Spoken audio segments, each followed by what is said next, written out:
Well, according to a report, Oregon is potentially after Oklahoma quarterback Dillon Gabriel. Is that a move we should be wanting? Here we go. You are Locked On Ducks, your daily podcast on the Oregon Ducks, part of the Locked On Podcast Network, your team every day.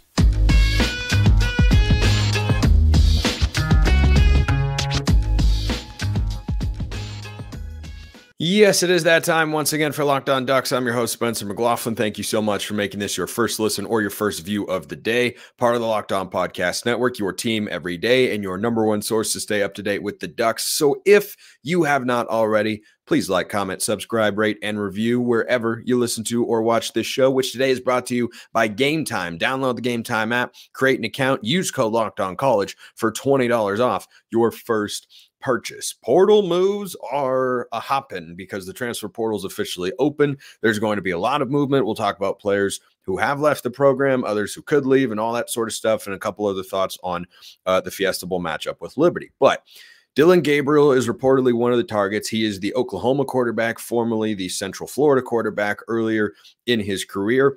He is someone that is a tremendously experienced player in college football. Now, the last time Oregon brought in a portal quarterback with a record of, good, but not always great, but is really experienced, has played a lot of college football from a Power 5 school, it worked out, let's just say. I'm talking about Bo Nix, if you didn't know. So I think that comparison is completely and totally fair. There are a lot of quarterbacks that are in the transfer portal. Riley Leonard of Duke, Cam Ward at Washington State, DJU at Oregon State. I'm not opposed to Dillon Gabriel. He had a great season this year, 30 touchdowns, 6 interceptions, I think. His completion percentage was just under 70%, which I believe was the best mark of his career. I'm not a huge Dillon Gabriel guy. I think that Gabriel is good. If you ask me, would I rather have him or Riley Leonard, I'd take Riley Leonard. Would I rather have Gabriel or Cam Ward? I'd rather have Cam Ward. Would I rather have Gabriel or DJ Uiagalelei? I would take Dillon Gabriel. So I don't think it's the worst option that is available to the Ducks for 2024 and beyond. Now, this is all happening with the backdrop of Michael Van Buren. Sorry. I just completely forgot his first name. How about that? But Michael Van Buren, not Martin Van Buren. Martin Van Buren was a president of the United States. Okay. Slip of the tongue. I don't know why he's on my mind, but Michael Van Buren, a 2024 quarterback for the Ducks, he decommitted from Oregon, meaning that Luke Moga, the 3-star out of the state of Arizona, is going to be, in all likelihood, the only quarterback the Ducks take in the 2024 high school recruiting cycle. Now, as of now, the quarterbacks on the roster for 2024 are Ty Thompson, Austin Novosad, and Luke Moga. Those will be the only guys. Ty Thompson certainly would have an opportunity to start. Luke Moga, probably not. Austin Novosad, wild card, but not as likely. If Oregon's bringing in a transfer portal quarterback, I think that calls into question whether or not Ty Thompson will be on the roster next year. And I think Ty has made massive strides. I think learning from Bo Nix has been great. I think Will Stein has done a really good job. And when he's come into the game, he's looked comfortable and better. And it doesn't look like we're going to see him start in the bowl game against Liberty, something I'll talk about later in the show. But I think that this Gabriel move is an interesting one. I understand the logic. Oregon's not the only team after him. I know that USC is another one that is after the current but now former, I guess, Oklahoma Sooner ahead of their bowl game. So I'm not opposed. I'm just saying he wouldn't be my number one option. If Oregon is going to add a transfer for 2024, I'd go with Cam Ward. I would go with Cam Ward. I have watched both of those guys play a pretty good amount of football. I have been more impressed with Cam Ward. I think he's got a better arm and a quicker release. Both have, about the same mobility. I think Ward throws better on the run. Gabriel, you can certainly argue, is a little bit more consistent, but I think that he had a lot more to work with at Oklahoma than Cam Ward had at Washington State. And Cam Ward did a lot of great things at Washington State, and we saw him play really well against the Ducks at Austin Stadium earlier this year. He went for over 400 yards, and he was absolutely fantastic. It's really a personal thing. You can look at the numbers and say, oh, you'd rather have this guy or that guy, this guy. You can talk yourself into whoever you'd like. My preference, if Oregon is going to go with a transfer for 2024, I am not opposed. I know that plenty of Oregon fans are, and I get that. I am not opposed if the staff thinks Ty Thompson is ready to start, to giving him an opportunity to start in 2024. Now, that's something that'll probably play out over the course of spring footballs. If they bring in a transfer, I can't imagine Ty Thompson is going to just sit there and say, well, I guess I have no chance. Maybe he would, depending on who it is, because generally you bring in a transfer portal quarterback to start, but that hasn't always been the case. For example, down at Arizona, Jaden DeLora came in last year, was a starting quarterback this year, and Noah Fafita then won the job from him. Maybe Ty Thompson feels he'd be able to do that. You look at what happened at UCLA. You know, they had Ethan Garbers there. They brought in Colin Schlee from Kent State, and they had Dante Moore, and no one was able to really, you know, fully win the job there. And it ended up being a situation in which Dante Moore's in the portal, who reportedly is considering Oregon, Florida State, Miami, and there's one other team in there. But I saw Zach Neal tweet something kind of funny, which was that Zach's a good guy. I've had him on the show before. He does a great job writing over at I think it's Ducks Wire at USA Today, and he said that he found it amusing that Dante Moore, who's, you know, been kind of vocal about wanting quarterback development, would be considering Miami with Mario Cristobal. I have to agree with Zach's thinking there. I don't think that would be the best landing spot for Dante Moore. Michigan's the other team. Oregon, Miami, Michigan, and Florida State. I think Michigan would be a really good spot for Dante Moore. Maybe it would work out at Oregon. I actually think Will Stein's offense could fit Dante Moore's skill set quite well. I think that a lot of quarterbacks, he clearly runs a quarterback-friendly system. You look at what Frank Harris did last year when he was at UTSA. You look at what Bo Nix did this year with Will Stein as the OC. I think a variety of different quarterbacks can work. I'm not opposed to Dillon Gabriel. There's certainly upside. If he ends up choosing the Ducks, we can examine what that upside is and the downside as well. I've just watched him, and I would rather, if they are going to go with a transfer, I'd go with Cam Ward or Riley Leonard if those options are available. But that's the quarterback situation. If a transfer comes in, yeah, maybe Ty Thompson says, well, I guess I'm not starting here. You know, he wasn't a recruit of this staff. He's been one of the holdovers from the Cristobal era, but that doesn't mean those guys can't play. I mean, Ty Thompson obviously hasn't started because Bo Nix has been playing at a Heisman level. But the other factor here, too, is that Ty Thompson is not the only holdover from that Cristobal era. I mean, Jackson Powers Johnson was a Mario Cristobal recruit. So was Jeffrey Bassa. So was Troy Franklin. Like, you keep going down the list. There are plenty of guys who, if the staff feels they're good enough and they're earning playing time, they're going to play them, and they can be really, really good players, of course. So, you know, I would like, just personally, for Ty to at least get a chance to start. But I think that he's, you know, the coaches see him in practice every day. So it's not as if they have no idea what they have there. You know, we only see what he put on the game film this year, which I thought was really good. I mean, like, the numbers are really good. I thought the eye test, it looked really good, and he looked vastly improved. We'll see if he gets a chance to start, or if the staff decides, nope, we don't want to develop a guy. We want someone who's, you know, developed somewhere else, and we want someone who can come in, be a plug and play. I understand it. And people were, you know, empathizing with Ty in that scenario. I totally get it, because I think I would as well. I'd be like, man, guys stuck it out, and they just bring in another transfer, and he ends up being the starting quarterback. But I trust the staff to do what is in the best interest of the program. I don't think they've shown us anything except the ability to do that time and time again, especially when it comes to transfers, which Oregon will have several leaving the program, and that's okay.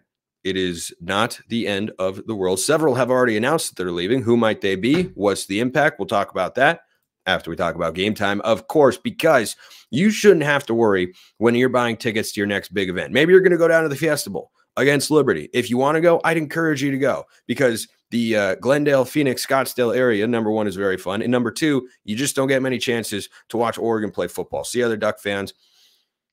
I'd encourage you to go if you're thinking about going. But if you're going to do that, Game Time is the fast and easy way to buy tickets for all the sports, music, comedy, and theater events near you, with killer last-minute deals, all-in prices, views from your seat, and their best price guarantee.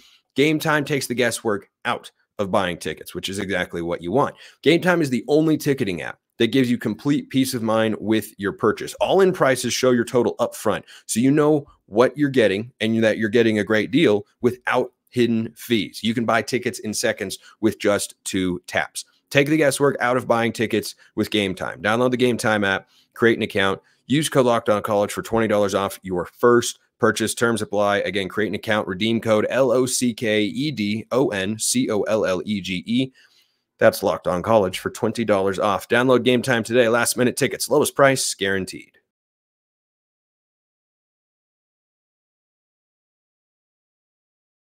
Alrighty, second segment, sip in the bag. Let's talk about transfers. So Oregon's had a few who have announced that they are leaving the program thus far. As I record this show, those names are Ashton Cozart, Brian Addison, Damon David, and Chris Hudson. And there are going to be more departures. And so far, none have been majorly impactful. I think the Chris Hudson one was pretty expected. The Brian Addison one, also not a major surprise after his playing time dwindled compared to a season ago. The Ashton Cozart one and Damon David, again, a guy who's been with the team for the last couple of years, has been in a reserve role, not played a lot of meaningful snaps. Pretty talented guy. I think there was a point in time where it looked like he might be a big player in Oregon secondary, but was never able to see the field regularly. Not a huge loss there. The Ashton Cozart one, I think, is the most curious to me because I don't know that there was ever an expectation, at least on my end, and I don't know if, he maybe felt differently. I never saw him as a guy. Jurion Dickey didn't even play this year.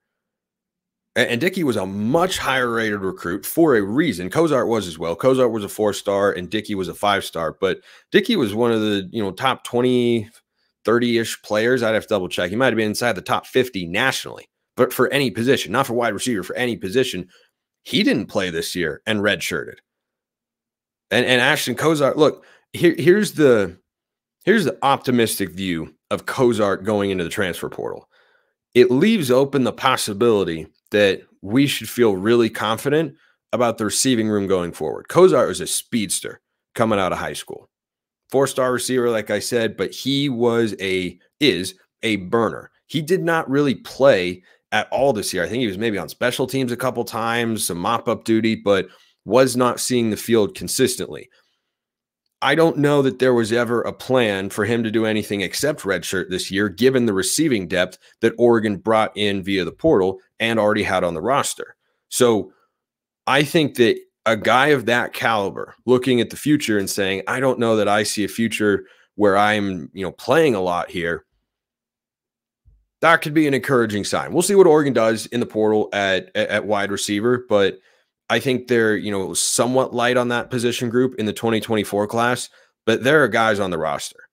There are guys on the roster that, either are playing or could play in the future who are really, really talented. And Troy Franklin's going to go to the NFL and Chris Hudson isn't there and Ashton Cozart transfers.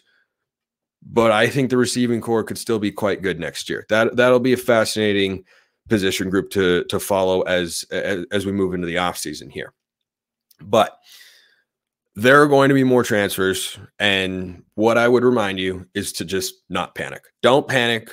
Don't ever, we haven't seen a big name yet. I'm sure there'll be a bigger name in there eventually.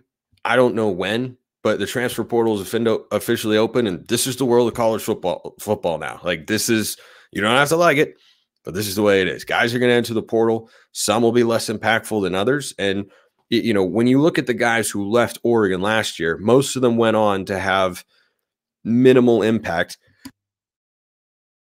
Sorry, I just had to mute for a sneeze, but I hit that mute button just in time. Most of those guys had a minimal impact elsewhere. Some didn't. Braden Swinson, I think, went down, had a great season at LSU. But, other ones I remember Keith Brown was a big name who transferred because he was a 4-star linebacker from Lebanon, and he was, an Oregon kid, and he said he wanted to stay, and then he left. He went to Louisville and didn't really play a whole lot this year, at least last time that I had checked.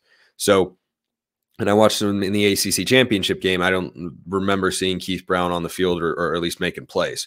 So I think the staff has a pretty good eye for talent. The transfers they brought in, the Tez Johnsons, the Trayshawn Holdens of the world, just to name a couple. A Johnny Cornelius at right tackle, Justin Jacobs at linebacker, Jordan Birch. Like the list goes on. And I think that Oregon fans should feel pretty confident in the staff's ability to evaluate what talent they want to work to retain and what talent they are, okay with having them go seek opportunities elsewhere. So if you ever have questions, of course, you can hop into the mailbag, YouTube comments or Twitter at Smalls_55 or at Locked On Ducks. DMs and mentions are wide open. If you want priority mailbag access, though, you can become a Locked On Ducks insider at SUBTEXT. Go to joinsubtext.com/LockedOnDucks. That link is in the description below wherever you listen to or watch this show. You can talk with me one-on-one, far easier than if you just message me on social media, though I always respond to those messages as well. You can get messages delivered right to your phone, breaking news, reaction, and analysis delivered to you in real time as I see and hear the news. All sorts of perks over there. Free 14-day trial, then just $5 a month. Let's get into the mailbag here. This question from Balin. Hey, Spencer, pod question. Does it feel like to you that the CFP committee heavily punished Oregon for their loss to UW? I know we looked terrible in the first quarter, but the game ended within 3 again against their number 2 selection, and we fell below Ohio State, who didn't even play in a championship. And now we get the early bowl game against the only G5 school in the New Year's 6 slate. That seems unfair to me and tons of other Duck fans. I know we have 2 losses and Ohio State has 1, but what gives? I'm sure you've gotten loads of similar questions today, but thanks for reading this far. I have not gotten a question specifically about that. I think what happened is the bowl selection process has, I think, a complicated ordeal in terms of selection. So there have been years as the New York 6 Bowl. Why do I keep saying New York 6? Probably because my parents are in New York on vacation right now. I don't know why I keep saying New York 6. The New Year's 6 bowl games have a selection process, and there's always one G5 team in the New Year's 6 every year. That is a condition of being a part of it. Now, where that team plays has rotated. And so Memphis one year, I remember, got into the Cotton Bowl and played Penn State. Last year, Tulane was the G5 team selected out of the American Conference, and they played USC. So it's the second year in a row, actually, that the Pac-12 has drawn the G5 matchup there. And Liberty is not as glamorous, even though they're 13-0, of a matchup as Tulane was last year. Tulane's a much better football team. And they just lost their head coach to Houston, but that's beside the point. So I think there's an element of just bad luck here. You know, Oregon was always going to be punished for a loss. And I think that, yeah, it ended up being a 3-point game. I think the way that Washington looked compared to Oregon in that one influenced the committee's decision. But we've also seen that record, unless you're Florida State, matters a great deal and is, one of the deciding factors. And I think for Ohio State, this is the caveat of playing in a conference championship game. You have plenty to gain.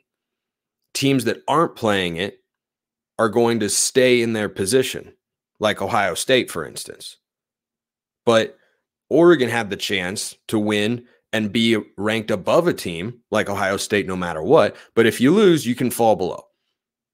The destiny is in your own hands. Whereas if you don't play in a conference championship game, your fate is not in your own hands. And look at Ohio State last year. They got into the college football playoff. How? USC lost. And this is why conference championship games matter and why you'd rather play in them than not, because you can control your own fate. If USC wins against Utah last year, they're in the college football playoff. Instead, they lost. And so Ohio State got in. But Ohio State wasn't getting in unless USC lost. So I don't think that it's, Oregon's being unfairly punished. I think it's just a bad luck of the draw. I don't know what the order of selection was for, which bowl game is going to get which matchup of teams and who's going to play in it. I do think it is kind of just a coincidence that the Pac-12 has gotten the G5 matchup each of the last 2 years. And I think that, that's certainly unfortunate because it doesn't do a lot for, Oregon in the context of the bowl game. It's hard to get as excited for it because they're playing Liberty, but it's still a New Year's 6 bowl game, and a chance to win 12 games for what would be, I believe, just the 4th time, maybe 5th in the history of Oregon football. The first time was 2010. They did it again in 2011, winning the Rose Bowl, 2012, winning the Fiesta Bowl, and then 2014. Yeah, so this would be the fifth. Yeah, it'd be the fifth time that that's happened ever. Someone can fact check me on that, but I'm pretty sure I'm right. So I don't think that Oregon was being severely punished. I think there was always going to be a drop off, but it's not as if Oregon was, relegated to a non-New Year's Six bowl game. Like, they were always going to be in that particular position. They just didn't happen to get the best matchup. But I'm not privy to the selection process there. I do know that there is an order of, okay, we want this team, we're selecting that team. Because these bowl games, remember, are an invitational. You are invited to play in them. You are chosen by the bowl game committee. And so there is a process that college football as a whole has worked out with these bowl game contracts to say, okay, you get to pick this team, and you get to pick this team out of that conference, and you get this, but someone had to play the G5. It should have been SMU. That would have been way more fun. And SMU deserved it, I think, more so. They play in a much, much tougher conference in the American. Like, the American just raided Conference USA after the Big 12 raided the American Conference, and SMU went out and won it. They should have been the highest ranked G5 team, but nevertheless, they are not. The motivation for that game is always something that gets called into question now. But luckily for Duck fans, Bo Nix has decided to play. Is that a good thing? Is it not a good thing? LinkedIn Jobs is a good thing, always, because when you're hiring for your small business, you want to have as many top-tier candidates as possible to interview. That's why you have to check out LinkedIn Jobs. LinkedIn Jobs has the tools to help find the right professionals for your team faster and for free. LinkedIn isn't just another job board. LinkedIn has a vast network of more than 1 billion professionals, which makes it the best place to hire. Hiring is easy when you have that many qualified candidates. So easy, in fact, that 86% of small businesses get a qualified candidate within 24 hours of posting a job. LinkedIn knows that small businesses are wearing so many hats and might not have the time or resources to hire. With LinkedIn, the process is quick, intuitive, and easy. So post your job for free at linkedin.com/lockedoncollege. That's linkedin.com/lockedoncollege to post your job for free. Terms and conditions do apply.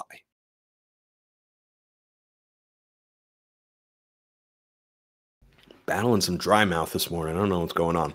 So I think I fully answered the question. The last thing on the Liberty matchup, Balin, you said that seems unfair to me and tons of other Duck fans. At some level, yes. It's just the way the contracts are written. Like, someone has to get that matchup. I think it's just the wrong G5 matchup. And yeah, you can look at it and go, well, that's not as exciting. Ohio State is the team I wanted to play. I wanted to play, their quarterback went into the transfer portal, though. So would that matchup have felt the same? Probably not. A Missouri would have been fun, or Ole Miss even, playing against the SEC.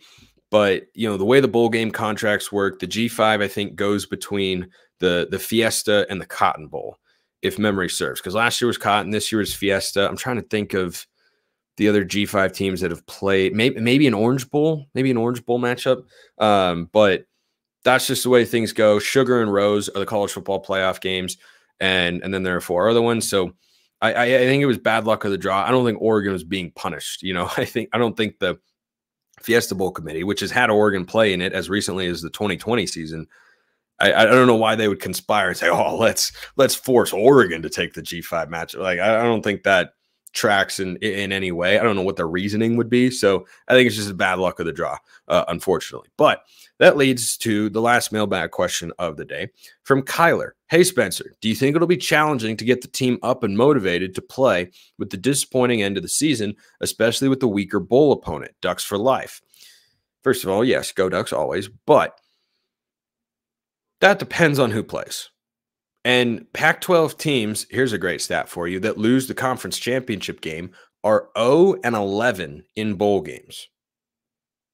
Pretty crazy stat, but it is an accurate one, because when you are that close to either playing in a Rose Bowl or the college football playoff, it can be hard to get motivated. Now, Lanning has said many times this week, or I think he said many times just in the one press conference he's had so far, our guys are excited, we're motivated and all this sort of stuff. That could very well be coach speak, right? At some level, there is disappointment in the locker room that Oregon is not playing for a national championship. That is 100% possible. I think that Bo Nix deciding to play in the game, though it may not give a lot of Oregon fans what we were initially thinking or perhaps hoping we'd see, which is Ty Thompson starting a full competitive college football game, that can change the tone and tenor. Because when one guy, especially that guy, is saying, hey, I'm playing and I want you guys to play too, that can really alter the course of how a team approaches a particular matchup. And no, it's not the game we were hoping for after Oregon played in the Pac-12 championship game, had a chance to go to the playoff and all that sort of stuff. And I think they would have gotten in. I think Oregon probably would have been number 3 and Texas probably would have been number 4. Is that right? What would have happened there? Actually, that's an interesting thought experiment. Michigan would have been number 1 for sure. Oregon was ahead of Texas and Bama the whole time. Oregon might have been 2. I think Oregon probably would have ended up playing Texas. I think that, they'd just switch with Washington. Maybe they'd put Texas ahead of them, but unlikely because they'd had Oregon ahead of them all season. So, yeah, I think Oregon probably would have been the number 2 seed. But, of course, unfortunately, we'll never know. But I think that playing in a New Year's Six game, even though, bowl games don't mean as much as they did when I was a kid and, certainly long before that as well, I think there is something to the fact, USC last year didn't lose the game because they appeared unmotivated. They lost the game because their defense was terrible and they blew it. They choked. And Caleb Williams played in that game. They had, a 10, 13 or something point lead with like 5 minutes to go. And then they gave up a couple of big plays and they had a safety and this disastrous ending and they lost to Tulane. And that Liberty isn't going to have a motivation problem. Like this is going to be one of the biggest games Liberty's ever played in the history of their football program. Maybe the biggest. It was certainly the biggest win Tulane has ever had in the modern era last year when they beat USC. That's a big deal. So, the opportunity to win 12 games and have that be a coach's second season is something. But I think you could have made this same argument about Oregon last year in the Holiday Bowl. Did it look like Oregon was unmotivated in that game? Like a guy like Bo Nix shifting that culture, I think is really telling. And I think it's just something that you have to consider when talking about Oregon's motivation here, because last year in the bowl game, it wasn't the game Oregon was hoping to play in. Had the collapse against Washington and Oregon State, didn't even play for a Pac-12 championship game. And what was that matchup with North Carolina? An opportunity to go out there and compete, an opportunity to play with guys who, a lot of guys who you're never going to play football with again, who might go off to the NFL, hit the transfer portal, or what have you. And it's also an opportunity to see young players and give them an opportunity if guys do decide to opt out of the bowl game. But I think that Bo Nix saying, I'm going to play in the game and I want to give it one last ride and go out on a high note, I think that could be telling for the rest of the guys. I'm sure a couple guys will still end up opting out. I don't know what Trayshawn Holden's cryptic emoji-laden tweet means or Kyrie Jackson saying, I love you, Oregon, or anything. Like, nothing's beneficial on that front. But we'll still learn a lot about the Ducks' future, and that's why I'm interested, to say the least, to watch the game. Appreciate everyone listening. I will see you next time. Have a wonderful rest of your day, and go Ducks.